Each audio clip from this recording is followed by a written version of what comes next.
Welcome to this Telit Cinterion webinar, how the GSMA's SGP.32 eSIM specification is transforming IoT. I'm Amanda Flink, the head of global events here at Telit, and I will be moderating today's event. Let's quickly get to know our speaker. To explain this topic today, I am pleased to be joined by Jose Sanchez, the Senior Director of Product Management, IoT Connectivity and Services at Telit Cinterion. Hi, Jose. Hello, Amanda. It's great to be here today. Great. Yes. Just before I hand it over to you to start our presentation, I do have just a few quick reminders for our audience. We'll have time to answer a couple questions at the end of the presentation. So you can simply submit a question by posting in the questions box, which is located near the bottom of your screen here. Also, please be sure to check out the resources section for some additional information related to our topic today. There's a few downloads there. And finally, we will send out this replay link to attendees at the conclusion. And with that, Jose, I will hand it over to you to start our presentation. Thank you, Amanda. And welcome everybody to this webinar titled How the GSMA's SGP.32 eSIM specification is transforming IoT. Indeed, it's transforming and it will transform IoT. But let's start from the beginning. The initial topic of this conversation and of this webinar will be a walk through the technical specifications and features that make this standard, the new SGP.32, real game changer for eSIM in remote provisioning for IoT. After we've looked at the technical specifications and features of this GSMA SGP.32, we'll go and look at how you as an IoT implementer, IoT cellular implementer can benefit from the GSMA SGP.32. After we've looked at the benefits and advantages and use cases of this new technology, how can you use this technology, also the GSMA SGP.32, to achieve more robust and flexible global cellular connectivity, which is a very particular use case of this technology that we'll explore later on. And we'll also discuss some of the IoT applications, markets, use cases that we think will benefit most from this technology. So without further ado, let's start with the first topic.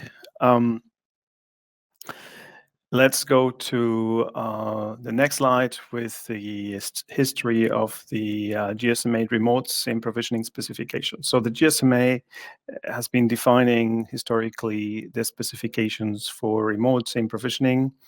It all started around about 10 years ago with the what's so-called M2M specification. This eSIM specification was designed with the needs specifically not only, but mostly with automotive applications in focus. The need of automotive vendors to manage the life cycle of SIM subscriptions over the lifetime of a vehicle out in the field ended up with a definition of a specification that involves two servers, also called SMDEP and SMSR servers, and a model that we call also, we nickname push model, because the M2M model allows a SIM card profile, which is the software component that's stored inside the SIM that contains the operator credentials, the MNO credentials, that can be managed via a remote server. This happened around 10 years ago. Then 1 or 2 years later, there was a new use case defined. The use case we all know, what we call the consumer model, where end users can purchase connectivity or cellular connectivity from a mobile network operator and install it without the need of having to insert a physical SIM into the device.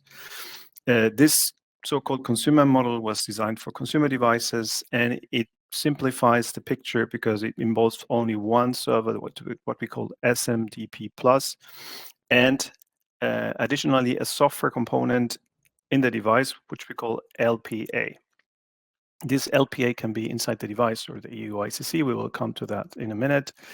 And this model we nicknamed the pull model because end users can pull the profiles or the subscriptions from the end device by inserting or injecting something we call activation code. A few years later, after the success of the consumer model, the IoT model was defined.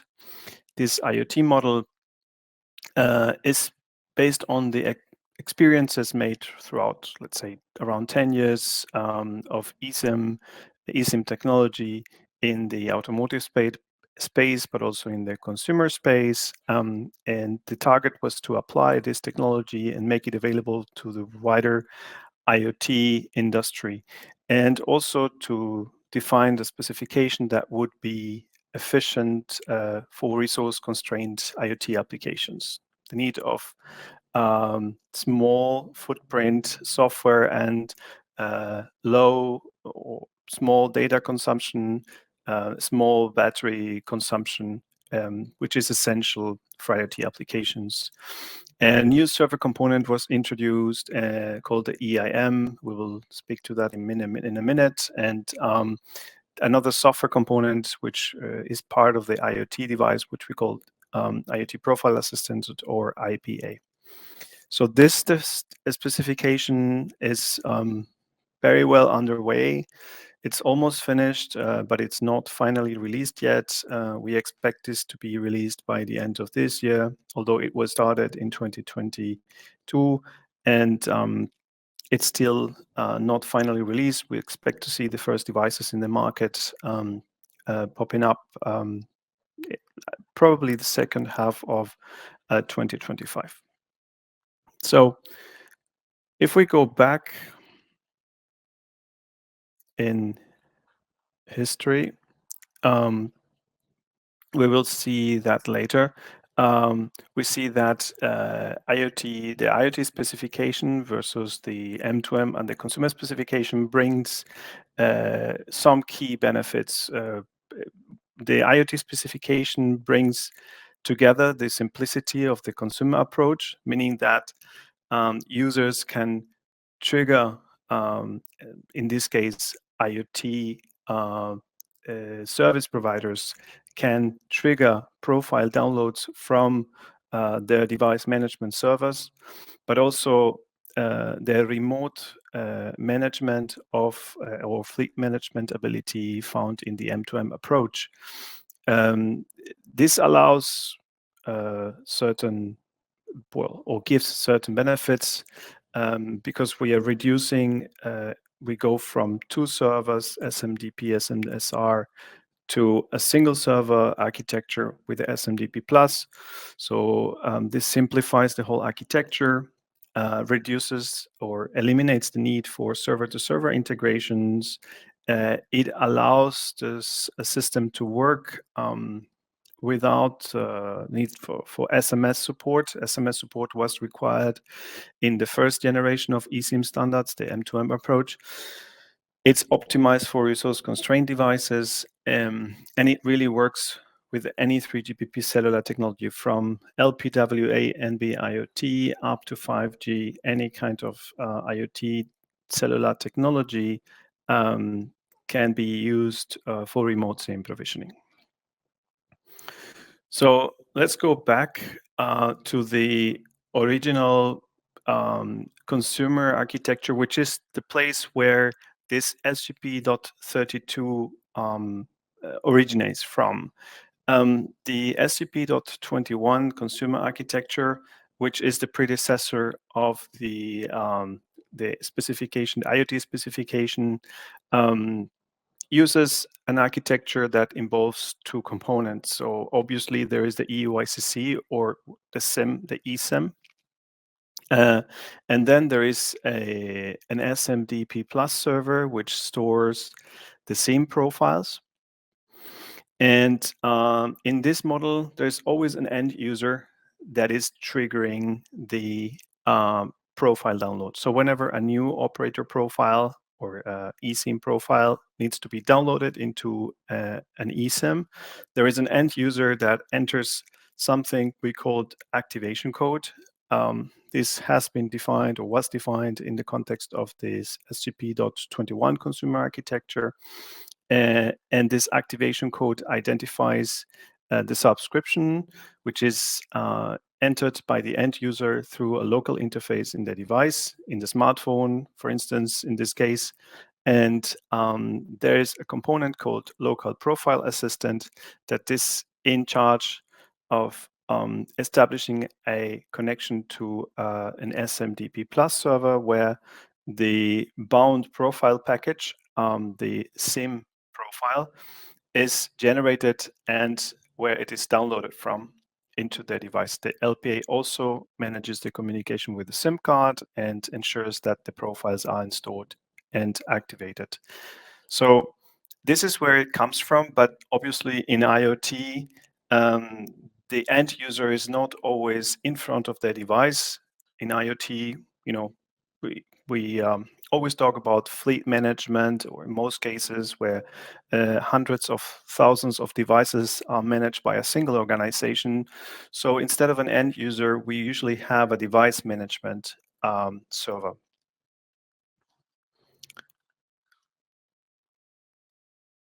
So in the evolution of the SGP.21 architecture is the SGP.31 IoT architecture, where as you see, an additional component, the device management server, is actually the element in charge of managing eSIM subscriptions, and it is typically done over the air remotely. This is done also via activation codes, and the two components that are defined by the GSMA are the so-called EIM, the eSIM IoT Remote Manager, and the IPAD. The IPAD being the IoT Profile Assistant, which sits inside the IoT device. So there is a server and a client.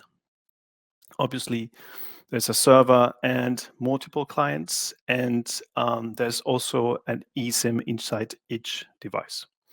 And as you see, the same server, the SMDP Plus, is reused. Same architecture as the consumer SGP.21. In the SGP.31, we are trying to reuse as much as possible what we know already and what we learned already from the consumer space and apply it to IoT. The SMDP Plus server stores the SIM profiles, and the IPAD is the element which is responsible to download and install the profiles into the eSIM. It is important to say that the IPI software, it's an embedded piece of software that needs to run in very constrained devices, meaning it needs to be very efficient in terms of memory consumption, resource consumption, in general, battery consumption, data consumption, etc. So all of this has been taken into account, and there will be obviously slight differences between vendors, but in general, the IPAD component or the IPA component is designed or is defined so that it fits into small IoT devices. Now, there are two models that are possible in order to implement this IPA into an IoT device. You either put this IPA, this software, inside an IoT module, or, as we will see in the next slide, you put the IPAE, or you integrate the IPAD inside a SIM card. This is what we call the IPAE. And the IPAE sits inside the SIM card and performs the same functionality as the IPAD. It's just only difference would be that it's inside the SIM card instead of being or sitting on the host application processor or being inside an IoT module. But the principle of operation is equivalent. So these two models, as I said, are equivalent, but they might be slightly different in terms of what features they can support. So we will see that in the next slide. The advantage of the SIM-based model is that there is no software integration required in the end device. Let's go to the differences between the device-based model and the SIM-based model. As you see here, we see a list of use cases or features that are typically supported by remote SIM provisioning services, starting from over-the-air SIM provisioning during device installation, when the device is installed in the field, the change of operator, or this what we call swap of SIM profile, the fallback to an alternative operator in case of service disruption, and other features like network survey assisted operator selection and remote management of modem settings. Not all features are feasible or possible with a SIM-based solution. That's why the device-based solution still is definitely important moving forward. Specifically, features that rely on device parameters or modem parameters that cannot be accessed by the SIM card are limited in the case of a SIM-based implementation. And on top of that, sometimes it is needed to manage remotely APN settings, so it's not always possible to know in advance when I am switching an eSIM profile which will be the new APN settings in advance. So you cannot really pre-configure that in the device in all cases. Therefore, having a remote APN setting management feature, it's also required in some cases. That might not be possible with a SIM-based solution. It will need to be done through a service provider's own device management system. So it has to be done through a separate mechanism. So some limitations there for the SIM-based solution, but still both device integration options are really going to be valid moving forward, and we see use cases for both. So let's take a step back and look at actual use cases. So how is this technology really going to impact your business, right? As a company providing services using cellular technology, often being global, like this IoT business is very often global. What are really tangible advantages that you can get out of this GSMA specification, the SGP.32? So we believe that there are a few that stand out. One being the optimized logistics. The next being the ability to provide better better quality of service by offering better coverage, devices that are always connected to the best possible networks, the reduction in operational costs by reducing maintenance trips to field devices, and last but not least, the long-term business continuity and the cost efficiency that you can achieve. Let's go into each of these use cases one by one, so that you can understand what are really the benefits and how you can extract the benefits out of this eSIM technology. So let's go first to optimized queue management. So let's think about a global organization that builds an IoT device and ships to different regions, whereas in each region, a local mobile network operator would need to be used. Today, you would need to source SIM cards from different vendors and insert those SIM cards or solder those SIM cards during the device manufacturing, creating a single SKU per region where you're shipping. Tomorrow, with remote SIM provisioning, you will be able to download an operator profile at the very last stage of the device manufacturing process, thereby being able to produce a single SKU of your product, which is MNO agnostic, and personalize that in the last stage of your manufacturing process. This has obvious savings in terms of logistics, manufacturing costs. Next, let's talk about what it means to install an IoT device.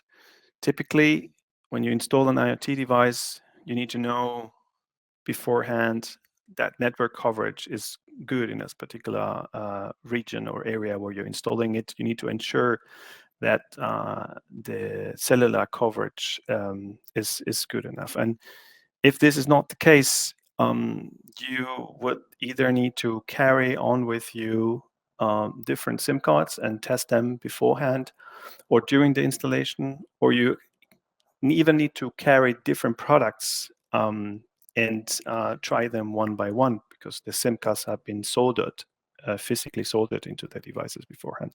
With this technology, you can define customer specific rules, for instance, those based in coverage.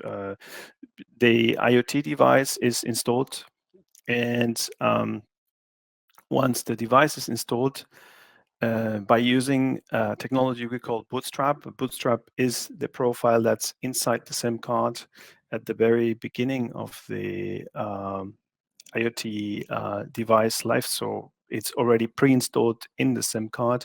It uses that Bootstrap connectivity to notify the power on event. And based on network measurements performed or run network survey done by the device during the installation, a remote SIM manager, a remote SIM provisioning manager can decide what is the best network to use, the best SIM profile to use in every case.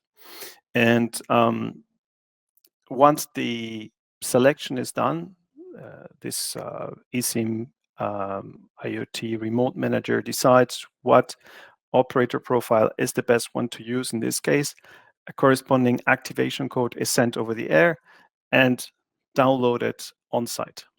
With this, you ensure that your device is always connected to the network that gives you the best coverage. This is one of the possibilities of how to use eSIM technology for better coverage and faster installation. The next use case is about in-field maintenance. So let's imagine there's a device which is in weak signal condition or even lost the service. eSIM technology can be used to notify this service situation, this no service situation, over a cellular Bootstrap a connection, and to install an alternative, what we call fallback subscription, in order to recover the connection. So whenever a device is in a weak signal condition due to whatever circumstance that happens around the device, whether there is a network refarming performed by your mobile network operator or some physical change around the device, this can be reported, and a fallback MNO profile can also be downloaded and activated so that the connectivity is recovered.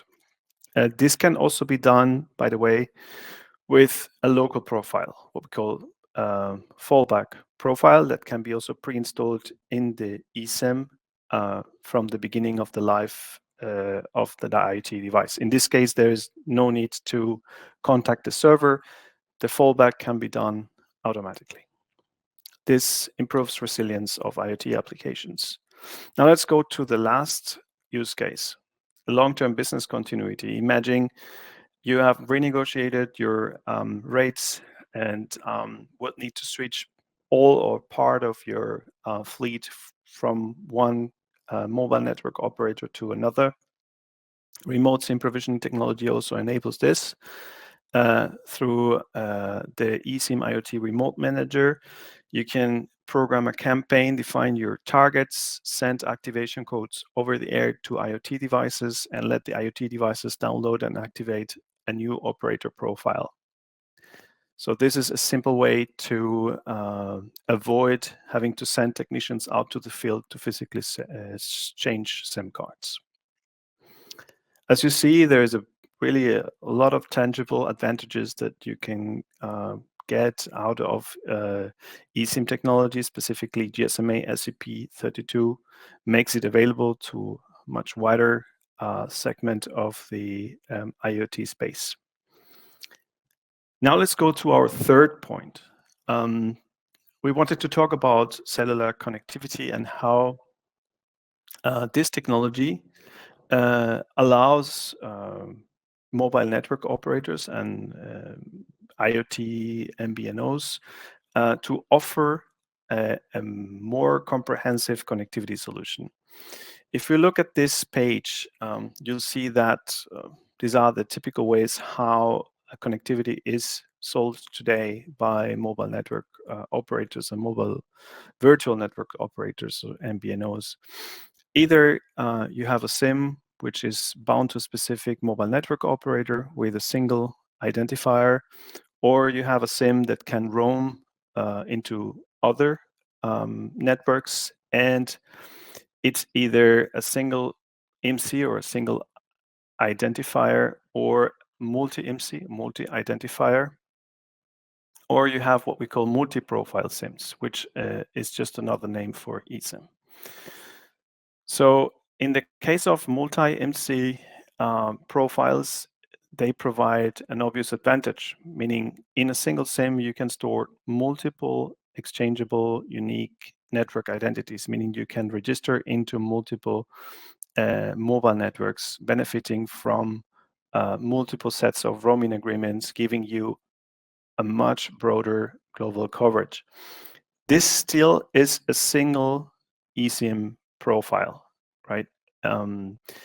Multi-IMSI technology offers this from a single SIM profile, which is this entity that's managed over the air through a remote SIM provisioning service.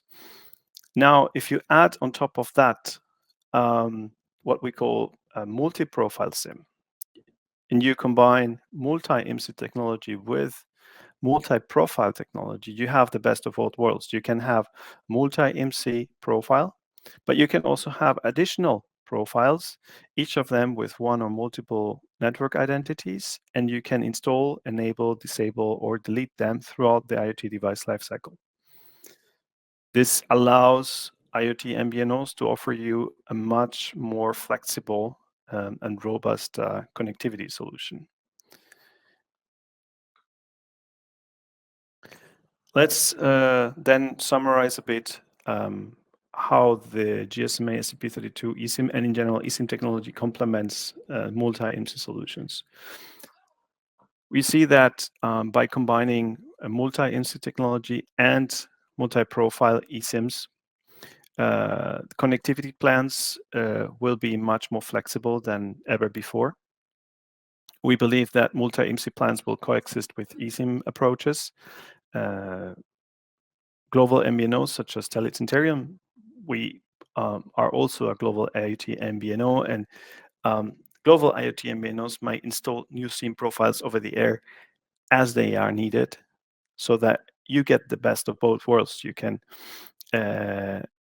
use this technology to extend coverage, to extend technology access, or to overcome permanent roaming restrictions. Then you can also use backup profiles if network service degrades.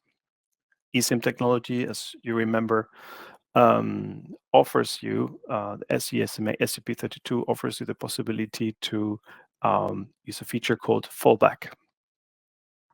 So we believe SGP GSMA eSIMs will offer enhanced flexibility and adaptability for enterprises using global cellular connectivity, because you will get better global coverage, better radio technology access, a real solution for permanent roaming, and the ability to improve your resilience in case of outages.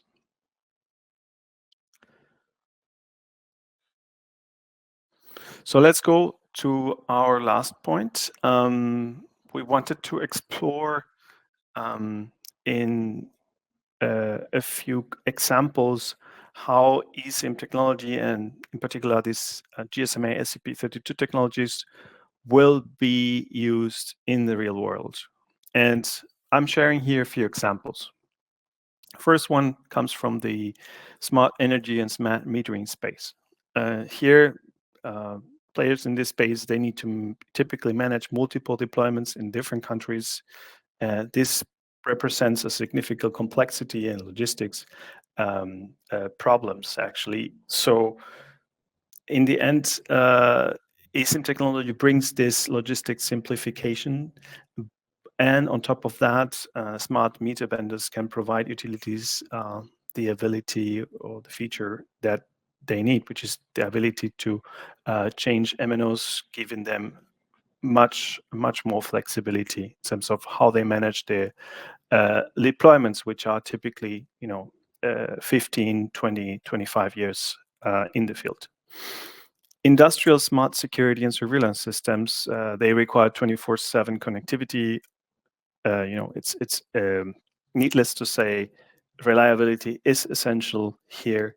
So eSIM can help overcome situations where there are outages, to have a fallback profile, allowing to switch quickly in case of issue in order to maintain connectivity. Let's think about another example, telematics and transportation. Telematics, they involve usually movements of goods across countries and borders. And if you pair eSIM technology with a global connectivity offering, it gives you the best of both worlds. As we explained before, combining multi-IMSI with eSIM technology, it's ideal for this kind of use cases. And in general, every application that needs to deploy globally with multiple local MNOs will really benefit from this technology. So let's wrap up our webinar with a few last comments. As you see, GSMA SGP.31/32 is the first eSIM specification tailored to the needs of resource-constrained IoT applications. It has been specifically defined for these kind of devices. The simple architecture that it brings makes eSIM technology accessible to a wider spectrum of IoT applications than ever before. It is easier to implement, and it has a big potential. It can optimize applications, optimize logistics and queue management. It'll help applications be connected better, with better coverage, with lower operation costs, and will guarantee your business continuity. So combined with connectivity plans, it definitely offers superior flexibility. Please, if you have any questions related to these topics, contact us. We are really your trusted advisor, and we can help you implement this technology in your connected products. So that's it for today. Thanks very much for listening. I think now we go back to Amanda with the Q&A session. Great. Thanks, Jose. Really good information here. Audience, just real quick before we get to the questions, I am going to drop a poll on your screen here. If you would like to have one of our experts contact you directly, you have any specific questions you'd like answered, please just respond here on the poll and someone will reach out to you. We have time for a few questions, so let's just dive in here. Jose, first question. Can you please elaborate on the differences between the SGP.32 implementation options? So one being device-based and the other being SIM-based. Thanks. Yeah, we explained it a little bit during the webinar, and I understand it's sometimes not obvious to understand the differences, but in terms of functionality, there is almost no differences, but in terms of implementation, where the actual software component is placed, there are really differences. In the device-based implementation, the so-called IPA D stands for device, is inside the either IoT module or in the host application processor inside an MCU running an embedded operating system. In the SIM-based solution, the IPA-E, this is how we call the IPA, which is embedded inside the SIM card, is really inside the SIM card, so it's shipped along with the SIM card. Then in terms of functionality, there are no big differences, but there are real big differences in terms of how it's actually implemented in the device. Great. Next question, what are the specific benefits SGP.32 brings to resource-constrained IoT devices? Example, those that run on batteries or that have very limited memory and processing power. Yeah, I mean, this is the very reason why this standards was developed in the first place, right? So you will see that compared to other approaches, this technology is able to work with less resources. I mean, it can run in very small devices, memory constrained devices with very limited processing power. That's definitely one benefit. So the cost to host this clients is much lower. It can even run inside a SIM card. So that's a pretty resource constrained device, and it also uses protocols that are battery efficient and data efficient. It uses, for instance, UDP-based protocols such as CoAP and Lightweight M2M that are designed specifically for low power devices. So it really minimizes the amount of data that you need to transmit in order to install a new eSIM profile over the air. These are some of the benefits that users can expect versus the previous solutions and previous standards, which were using other heavier protocols. Great. Next question we have here. Can I order activation codes from an MNO to install them into my IoT devices? And is there a standard mechanism or platform that I can use for this purpose? Yeah, it's a good question. Well, activation codes are really the unique identities that are used to download a final operator subscription, an MNO subscription, right? So they need to be purchased through your mobile network operator, right? So we as Telit Cinterion offer you this activation codes for our connectivity options. Other MVNOs or MNOs might or might not, depending on how mature they are in this area, offer activation codes. We are working also with other partners in this space, and we know that there are some that already offer you the possibility to order activation codes for IoT, but there is no standardized mechanism to do that. So you would really need to implement your connection, your mechanism with every mobile network operator, and it might not always be done in the same way. So you can expect some fragmentation there, still some friction, and maybe an area that we as an industry should, let's say, improve in the future. Yeah, good points. This must have been asked during a specific slide. It says about the fallback mechanism. How does the IPA in the IoT device contact the server after the cellular connection is lost? Yeah, I mean, this is also a good question because, yeah, I mean, if I lose connection, how do I contact the server at all, right? And the key here is what we call Bootstrap. So the Bootstrap is a subscription that can be activated on demand whenever connection is lost. And this Bootstrap typically gives you access to multiple networks. It's able to roam onto many different networks. So if that connection is lost with the network you're using right now, you might be you able to use the Bootstrap to connect through another network, and in this way then recover your connection. That's the trick in here. Great. Let's see, time. Let's take just a couple more questions here. When can we expect SGP.32 solutions and eSIMs to be market ready? That's a good question. Yeah, I mean, we see announcements being done, many of them these days. But in the end of the day, we have to respect the GSMA timeline. So the GSMA is the organization that's publishing these specifications, and they are working on still additional documents to define how this devices, SIMs, servers will be certified. And once this is done, then we can expect something between 2 or 3 quarters of a year until we will see the first commercial implementations. So we'll probably, and this is really depending on how fast the market goes, but not see any commercial implementations in the field before mid of 2025.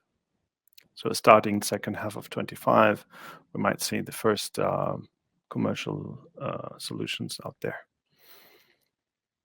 Okay, and looks like a follow-up to that one. What about iSIMs? Will they support this kind of technology? Indeed, I mean, eSIM is a different technology. eSIM means that there is no physical SIM component. The SIM is integrated in the chipset, in the cellular module in the chipset. And it's really complementary to SGP.32. So an eSIM can be SGP.32 compliant, and it can support the same features that we discussed during this webinar. But it doesn't have to be. Not all eSIMs are SGP.32 or will be SGP.32 compatible, right? Okay, yeah, great. I think we will go ahead and wrap up for today. If we did not get to your question here, I will be sure to have somebody reach out to you so that we can get all of those answered. Please be sure to check your inboxes in the coming days for that replay link. Again, there's a few resources here for you to take with you. Jose, thank you so much for your time today. Thank you, everybody, for listening. Yep, thanks for joining us.